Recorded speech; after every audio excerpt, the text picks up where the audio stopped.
Hi guys, welcome back to another episode of T.N.T. Garage and Performance. And today we might have a big win because the engine, the actual running engine, is going into the checker, getting topped with the tunnel ram, getting its flywheel clutch and 4-speed thrown on it.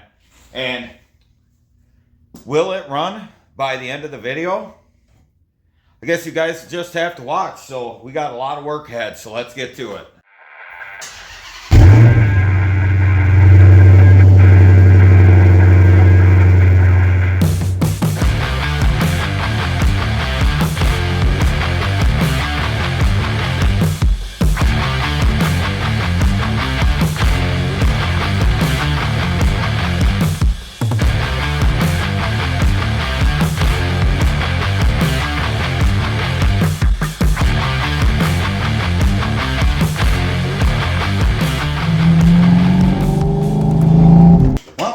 We got the AFR headed 350 out of the square body, and the first thing I did was fight to get the flex plate off because we're going to be throwing a flywheel on it for a clutch. Now, typically if you're going to rev something high, you're going to want a billet steel flywheel or a billet aluminum one because these can come apart at high RPM.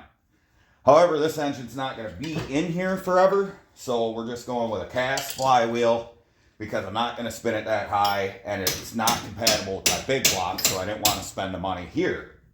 So we're going to throw this on with some ARP hardware, torquing them to 70 foot-pounds with ARP lubricant on the back of the heads and some red thread locker on the threads of the bolts. Also, too, quick note about small block Chevys. Anything that has a one-piece rear main seal is externally balanced on the flywheel or flex plate. Anything before that is internally balanced with a little kind of lobe off the crank, other than the 400. That is externally balanced both front and rear. So keep that in mind. If it's a one-piece rear main, you need a balanced flywheel or flex plate. So we're going to get this on.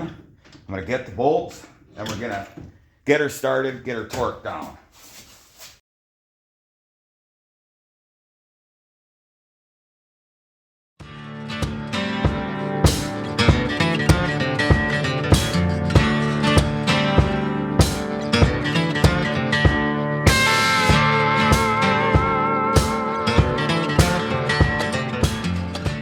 We got our flywheel on, torqued down to 70 foot-pounds, and now it's time to install our pilot bearing. I already cleaned out the register on the crank, so we're just going to set her in and simply use a socket extension and a body hammer because it's close, and we're going to tap her home. Alright, so after a little struggling, we got our pilot bearing in, which I just threw it in the freezer for a while and then tapped it in. Went in with really without a fight. It was wanting to cock on me, and I had to kind of clean the inner register of the crank. Everything went fine. So now that that's in, our flywheel's locked down, we can go ahead, stuff our alignment tool through our clutch disc, leaving the bulb side back towards the trans. Get that up on there. And then we can work on getting our flex plate on. And I've got some hardware here for that.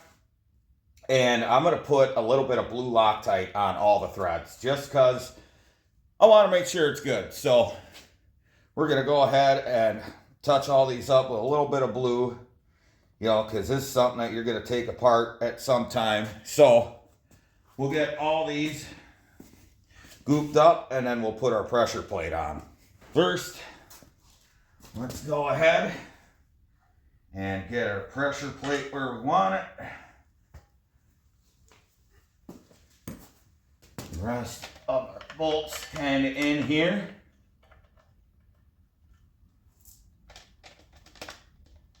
Making sure our clutch disc is staying where it needs to stay. And now we can go around and start snugging it in using a star pattern, making sure that our clutch disc and our tool can freely move.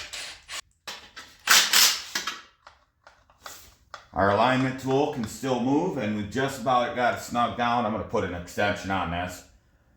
And we'll snug it down the rest of the way, and we will go ahead and torque the pressure plate on. Well, it's finally that time that a running engine goes into the checker. So, kind of thinking about this, I don't know if I can swing it in with the motor plate on it, at least getting it behind the steering shaft. I might be able to. I'm going to try it, but first I'm going to take the bolts out of the bell housing, make sure they're going to be good, snug them in the right way, and then we'll pick this thing up and toss it in.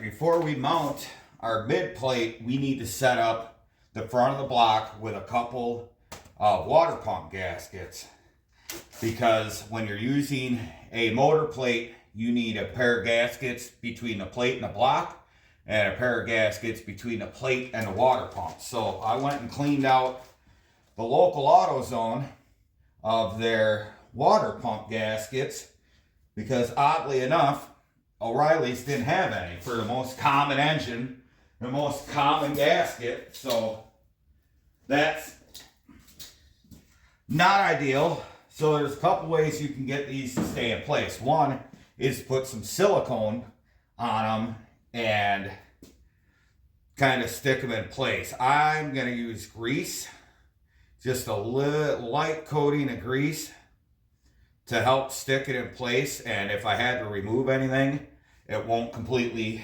destroy the gasket.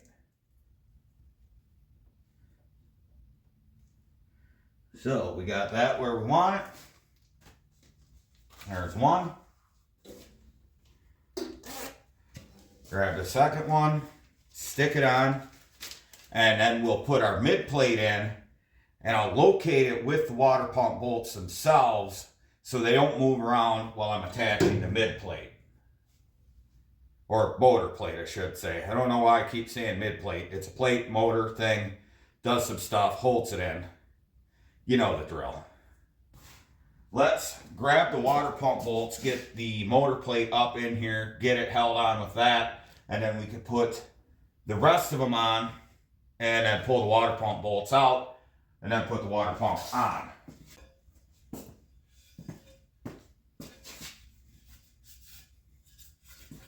All right, let's see where we're at here. As far as, oh yeah, I just knock that out of the way a little bit. We can get her where we need to be. All right, I see this, I'm gonna have to drill a hole right near this plug that I had to put in, and I'll explain that plug in a second, but let me mark this, drill that plug, and then tell you what I had going on. Okay, I had to drill a hole below my water pump bolt in this plate, and the reason is this is an L31 block, and it had Vortec heads on it. Now the difference between a regular small block and a Vortec is the Vortec heads block off a coolant passage near the number 2 cylinder that comes down here and actually comes through a passage below your water pump bolt. So with the AFRs on there, coolant just streamed out, and there isn't really a water pump you could run that'll capture that port there and work with the Vortec front drive setup. So I went ahead, I tapped that hole and put a pipe plug in there. So I just needed to drill a hole to clear that pipe plug. And I might need to open that up just a little bit more, but we will see. It just kind of position the engine where we want it and use our bolts to get everything started.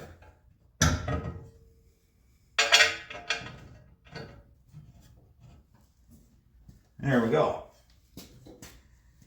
Now, looks like everything should clear. One thing is, I'm probably going to have to take my fuel pump plate off and grind the edge of it down a little bit to get it to sit snugly with the plate.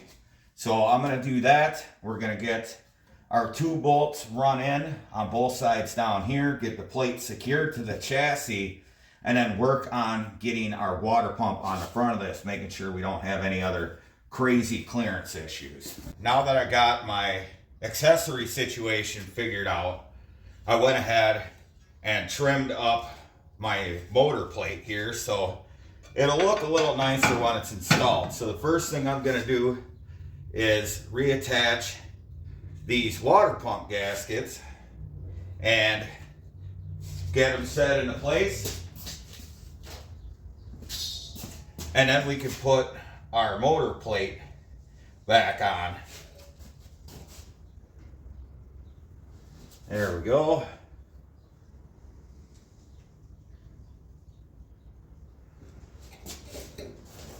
Now, we're going to grab a couple of bolts,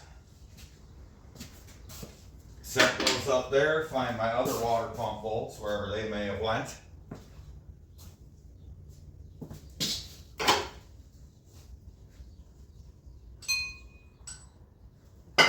Now, line one of them up. But we will, just like before, we'll put bolts through the water pump bolt pattern to hold the gaskets in place while we bolt the plate to the front of the motor, which we've got some fresh hardware over here.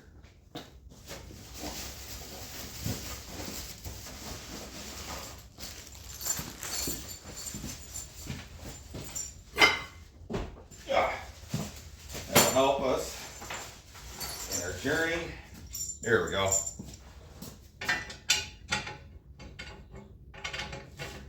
There we go.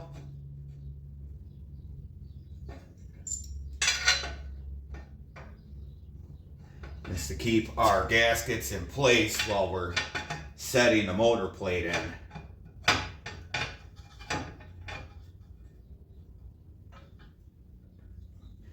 Now, I know a lot of you are probably thinking, why not run studs? Well, I didn't think that far ahead, quite frankly. This works just as well as long as you locate all those. So, now we can go ahead and run our bolts in to hold the bottom of the motor plate.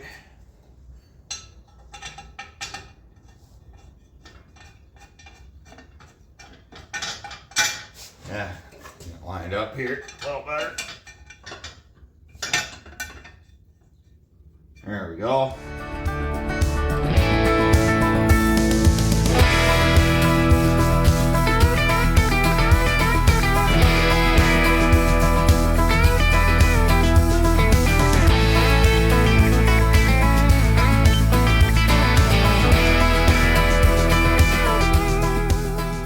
All right, now we can take these bolts out. We should be good, and we can throw on our water pump. Now, this might look a little different than what was on the motor when I dropped it in initially, because originally this was a Vortex setup, so an L31 96 to 2000 accessory drive setup.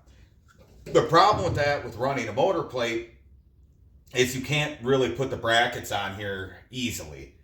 So, just to run the crank to the water pump to the alternator, it's really hard to do because you need an idler of some sort with a reverse rotation water pump where the belt rides on the back side of the pulley, or the back side of the belt rides on a pulley. So, I went through storage and I found the water pump off of the Camaro. This is a normal rotation pump. with a 5-groove pulley on it that I found a crank pulley for it as well, and this will work. It also has bolt provisions that'll help me mount the alternator. So let's get these out of here, get some thread sealer on them, get some washers on them, throw the gaskets on, and get this pump put in.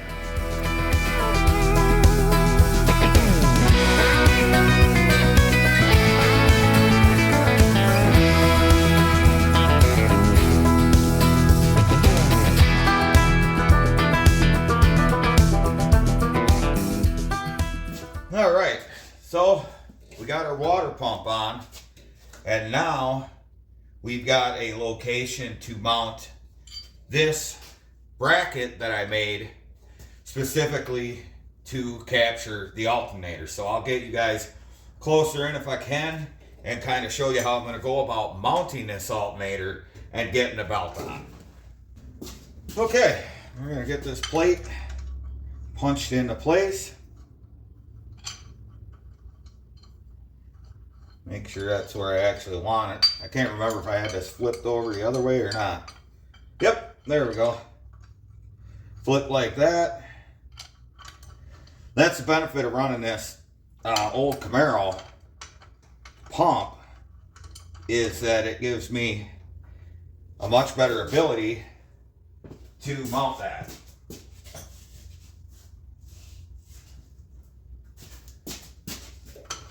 Bolting the right thread. There we go. Run these down.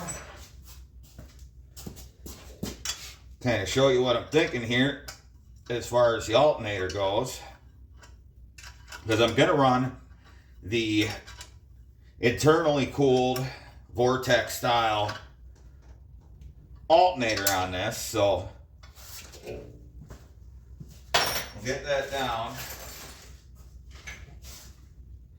And how I'm going to do it is it'll sit in here. It'll live like that. And this bolt, once I get it all straightened out and I check the angle of the water pump pulley against the angle of the alternator pulley, will mark and drill a hole so this bolt can go through the motor plate, and we'll have some spacers stacked up in here to sandwich it. So, as far as getting that where it needs to be and angled properly, then we can build our kind of slide adjuster off of this right here on the water pump. So that should work.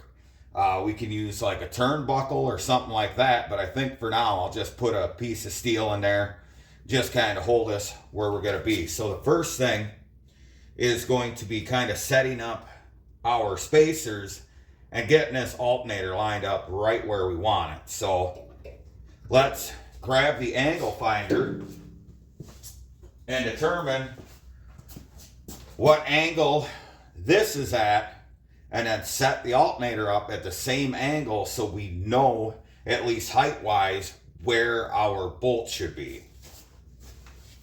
So find that, find a marker.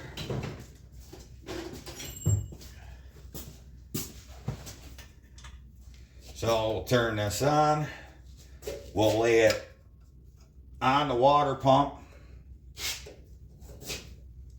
We'll zero it out. There we go.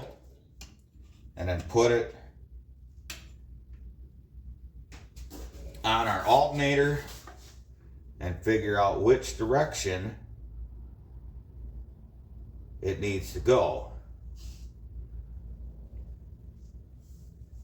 So I think right in that neighborhood there is where our bolt needs to go.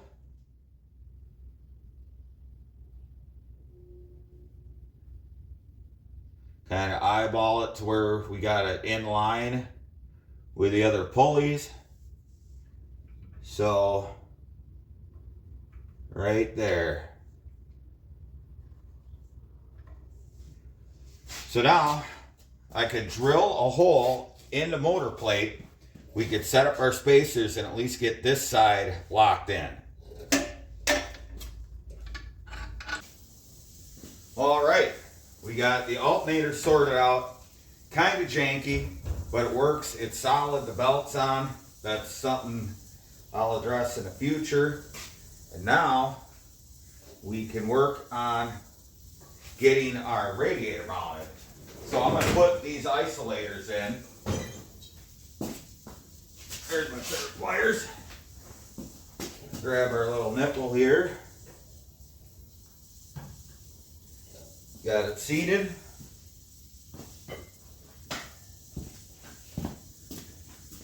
Get this one in. Put the nipple down in the hole I drilled. Grab it with the pliers if I can.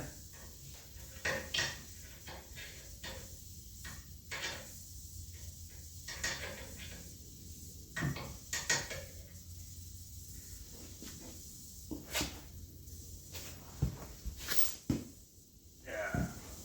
There we go. There. Now that one's seated.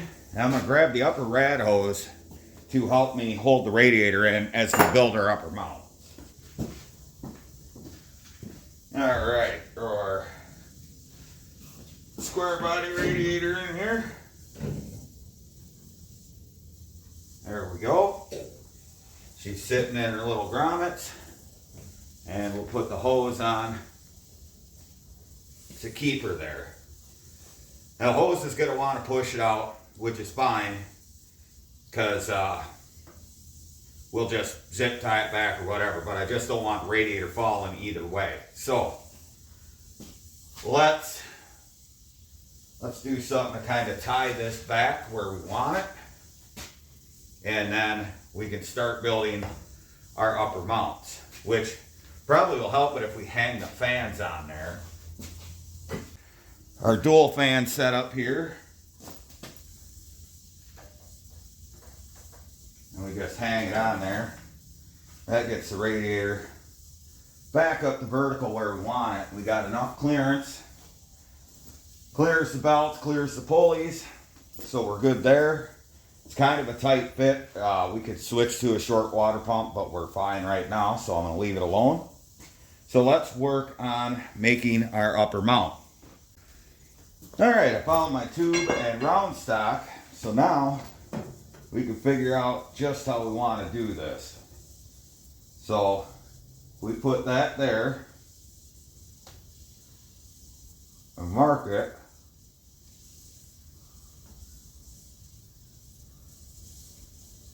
That's where we're going to weld it, and then we need to cut it somewhere so we can have our sliding portion. So we're going to arbitrarily put a mark right there, and I'll cut 2 of these tubes out quick, so then we'll have one for each side, and then we can work on the round stock. So let me go to the bandsaw, cut these quick, and we'll come back and kind of get everything mocked up. Okay, now what I did was I just made some crude steel plates to bolt to the top of this electric fan kind of shroud and hold down. So I also cut these rods at a slight angle so they can go up and in, and we could set up our bars just like that. So we'll get this where I want it, and we can tack everything into place, which I think I might go a little further down here and then kick that up into there. So I'm going to tack this right where it is.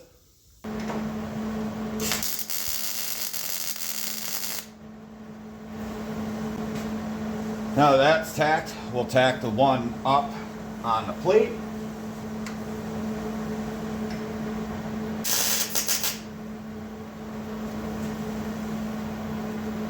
There we go.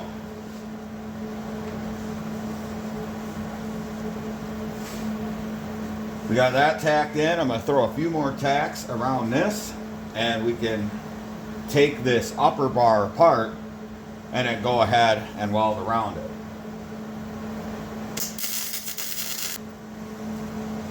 All right, now I can jump to the other side quick, do the same thing, and like I said, I'll take these top plates off, give them a good weld around here, and then we can drill our hole to mount them, and then I'll clean these plates up later, make them look a little more presentable. But the theory behind all this is that with this rod sliding in and out, we can take these two bolts out, pull each mount out individually, and then be able to pull the rad if we had to. All right, so we got our upper rad mounts roughed in. We got them drilled, bolts through them. Like I said, I'm going to pretty up the top of this, kind of cut away what we don't need to cut, and then add a little tab here to keep everything from riding forward, so we keep everything where we want it. This is just roughed in to hold the fans and hold the radiator upright. Now, as you can see, the side pipes are back on it. The front accessories are on. It is time to, one, pull that intake off, and two, get rid of these kind of die-cast aluminum valve covers because they leak like a sieve. So we're going to pull them off, get them out of the way. We're going to get this single 4-barrel intake off, and we're going to grab the tunnel ram, get that installed, get the new distributor dropped in. I've got the crank sitting at about 10 degrees before top dead center so we can drop the distributor in straight up. But we're going to pull the intake off, pull the valve covers off, get this out of there, get it ready for the tunnel ram.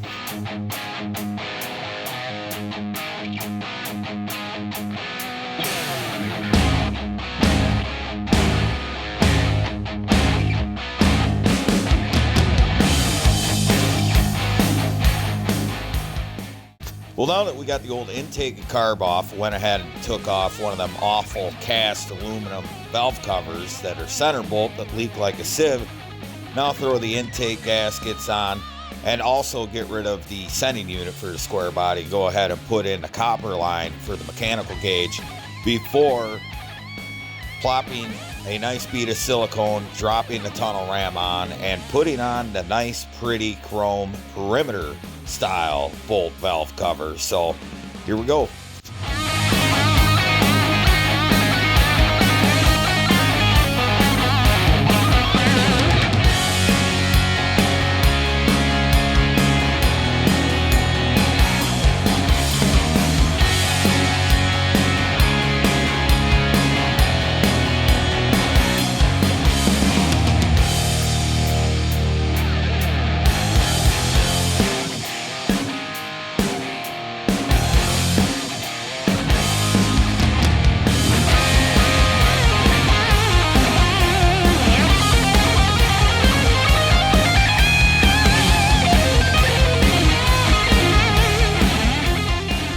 Okay, I think I have everything buttoned up. So, I think I have everything hooked up correctly. Let's see if it'll run. So first thing I'm going to do, I've got the battery hooked up. We're going to trip the switch, make sure nothing starts on fire, and see if it cranks from the key, because I wasn't sure about that.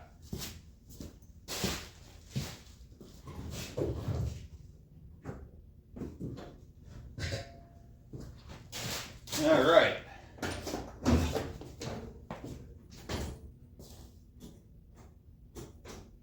Okay, we don't have crank at the key, so I'm going to just run a jumper and we'll hit it. Give me a second. All right, moment of truth. I got to plug a couple vacuum lines, and then I've got some wires set up so we can crank it. I've got a little fuel to dump down it, see if we can get her to fire. Yep. We'll turn the key forward. Let's give her a crank. See if it starts pumping fuel.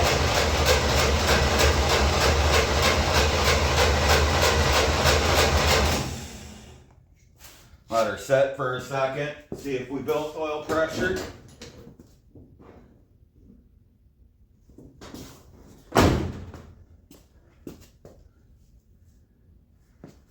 I'll just check everything right quick.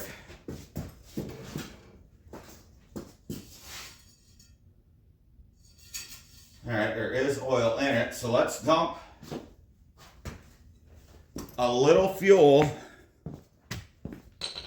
down the carburetor. Let's see if it'll fire. Key on.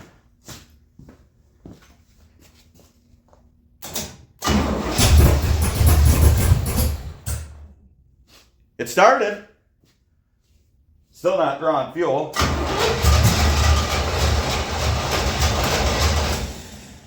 Now she's getting fuel. So, we got spark. We're getting fuel.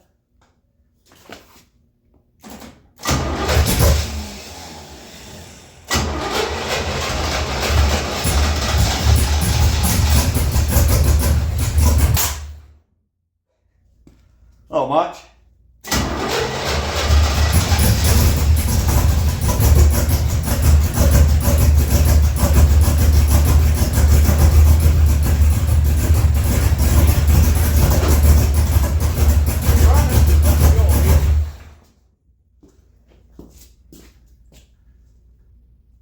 I got to tighten those clamps down, but she started.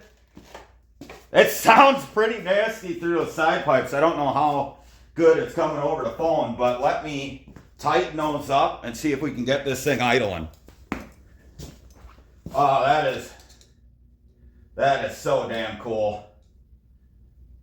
And I really haven't touched. I went through the front carb and cleaned a bunch of stuff out of it. It hadn't been touched. The rear one looked like it'd been gone through. So I think we'll be all right carb-wise. I'm just gonna leave them be for now. If I can get my giant screwdriver on this clamp here.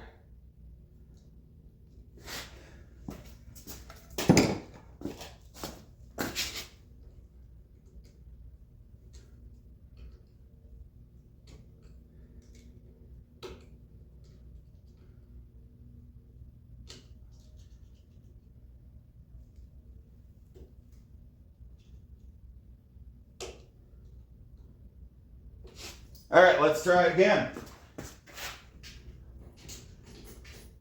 Key forward.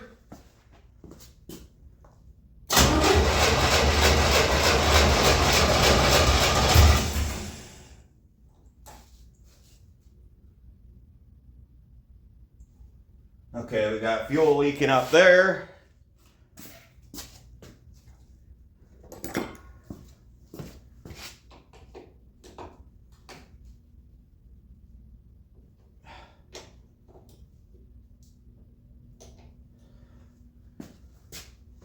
Try again.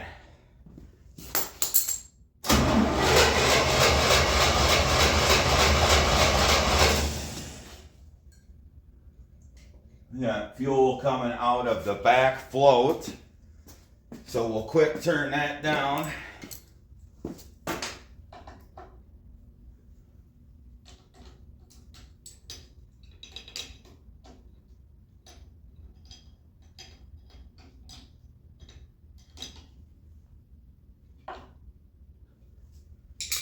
Try it again.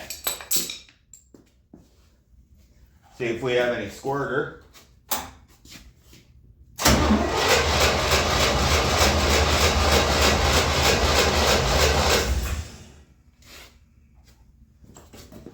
And keys forward. We got fuel. Oh, where's my cap of fuel that I'm sure dropped and dumped everywhere? Hold on.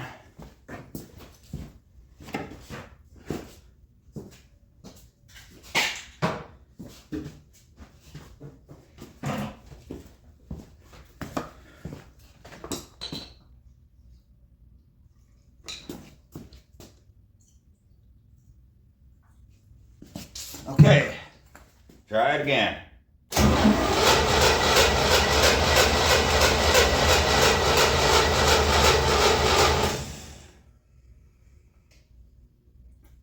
Huh. I wonder if we lost spark right away.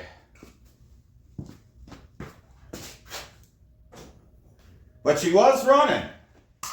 She was running. So I'm going to do, I might just let it sit. We might have flooded it from all that fuel dumping in from that float bowl leaking. So let me just see here. Yeah, we dumped a lot of fuel down in it. So I'm going to put the battery charger on it. We'll keep cranking it, see if it comes to life. So it wants the fuel, so we'll leave her sit for a little bit and come back to it once the battery charges up a little bit. But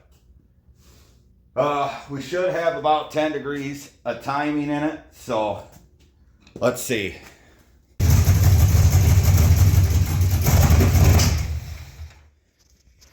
All right, we need to turn the idle up a little bit, but we had her running.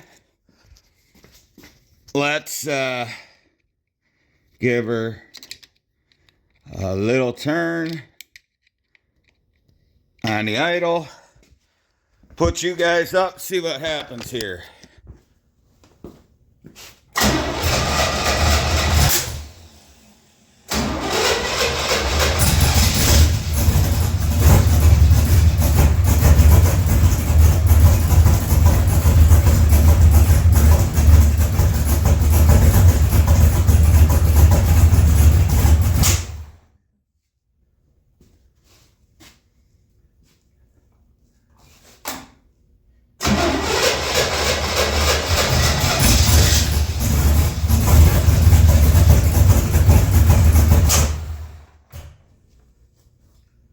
I think we got our timing just a little too hot, so I'm going to dial either timing out or into it. Yeah, so we're going to pull a little bit back, see what happens.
That's pretty nice. That's pretty nice.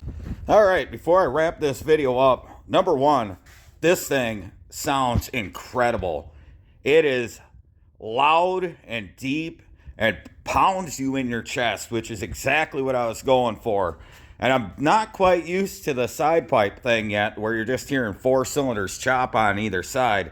Still sounds pretty good. I've got a bit of tuning to do on the carburetors. I need to go through, set them up, set the idle air, do all that. I pretty much just left them alone. We need to set timing, which I dialed it back a little bit, and it ran a little better, but we need to get that dialed in, get the carbs dialed in, and then we can really get to tuning on this thing. I still need some odds and ends, like some breathers. We need to let the rest of the header paint burn off so we can knock them off and paint them. And this is actually going to flip the other way. I've got a hard line to come up and go along the valley, so it'll hook up to the fuel here. But our belt stayed on, so that's cool. I don't have the excite wire onto the alternator just yet. And I do have a switch that'll go in the manifold for the electric fans, a ground switch, so that'll kick them on at 170. But super happy this thing runs. I just need to wrap up the hangers and do a little housekeeping in here. You know, hide the expertly run oil line, which I'm actually gonna shorten. I got more ferrules, but the transmission's in, the shifter's in, so I cannot wait to get out and bang gears in this thing. So it's actually in a really good spot if I just sit in the car like normal. So that's first, that's second, that's third, that's fourth. So that's a pretty good reach, good drop to the wheel. I like that. I love the T handle. I just need to throw a boot on it and that's ready to go. So, oh, we're getting close. Let's wrap up this video. I keep running it and tuning it, but it's currently 10 o'clock on a Monday and I already revved it enough. And even though it's in the garage, I'm pretty sure I pissed all my neighbors off. So let's wrap this video up. To show you guys the wheel and tire setup in the back. 15 by 10 rat rod from US Wheel with a 275/60 15, so 11 inches wide, 28 inches tall. And I think that's a perfect look right there. Just all that dish with the side pipes, everything. So, oh, let's continue wrapping this up. Now that is progress. I don't even know what to say. I'm so happy that this thing is finally running, and I wasted a bunch of time trying to figure out the accessory setup and all that. We got it figured out, and we got it running with the ready-to-run distributor, which, by the way, I do have to swap the gear out. That has a steel gear on it, and it's got the 500 1/2-inch shaft like an MSD. I thought it was a regular GM shaft, so I need to get a melanized gear, get that on there before I run it too long. It really won't hurt the cam because it's a cast cam anyway, but I do want to put a melanized gear in there. And I don't have a high volume oil pump really putting a lot of strain on it. So, I don't even know if I actually got anything done on the list. Well, we put the flywheel, well, the clutch is done, shifter mount, linkage, that's done. Radiator, fan, that's done. So we're down to getting close to getting this car running. So all we need to, or not running, but driving. So we need to finish the steering, which is just a brace and some longer bolts. That'll be done. I need to finish putting the rear shocks on. I need to throw a drive shaft in it, which I've got something kind of special for that. And we just need to finish bleeding the brakes, and I need a different line for my clutch, for my hydraulic throwout bearing. So actually I just need a -3 to -4 adapter, and then that can go on the throwout bearing in the transmission. But here we go. We've got a tunnel ram inducted AFR headed small block with a nice choppy comp cam in it. That needs some tuning to get it right, but overall I'm stoked. Like I said, I'm kind of at a loss for words because I have been busting my ass for 2 days, pulling this engine out of the square body, getting it in here, getting it mounted, getting the accessories figured out, getting the radiator mounted, swapping out the single 4-barrel for the tunnel ram. I rebuilt that car because you could tell the gaskets in it were pretty old. I'm still probably going to pull this one apart, even though it looked pretty clean when I pulled the front bowl off. Just the jets are the same front to back, so we don't have to worry about that for both cars. But we need to go through and do the fine tuning. We need to set our initial timing. We need to then set our idle and air fuel at idle, because that popping and banging, a lot of that is the timing's not dead on. We need to get that dialed in. So, I mean, hopefully you guys stuck around long enough to see the result of this and check out the whole build. I mean, this is a long time coming. We are just over a year of working on this car, and if you don't remember or haven't seen it, this car was a ground up build. It came in a broken in half mess. Chassis is brand new, 2/3 from here to 2/3 of the way back. All the metal under the car is new. All the floor pans, all the interior panels, new wheel tubs, new trunk pieces, a lot of stuff. I moved the pedal box, put the straight front axle in it and all that. So, I mean,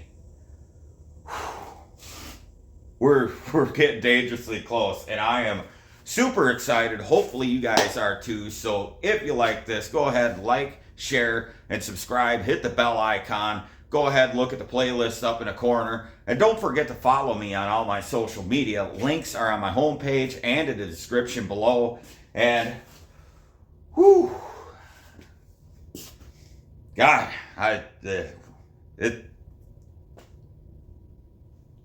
it's just, it is. That's what we could say about it right now. So for the first time, the world's first gasser that is built out of a checker, along with being the world's first tilt front checker, is now the world's first running gasser tilt front checker marathon. So, I'm gonna clean up, put some of my tools away, maybe just make sure nothing's gonna burn down, go in the house and relax, because my knees are screaming, my back is screaming, it's all screaming, and I am super excited to have this part done. So remember, guys, until next time, if it ain't broke, fix it till it is. We'll see you soon.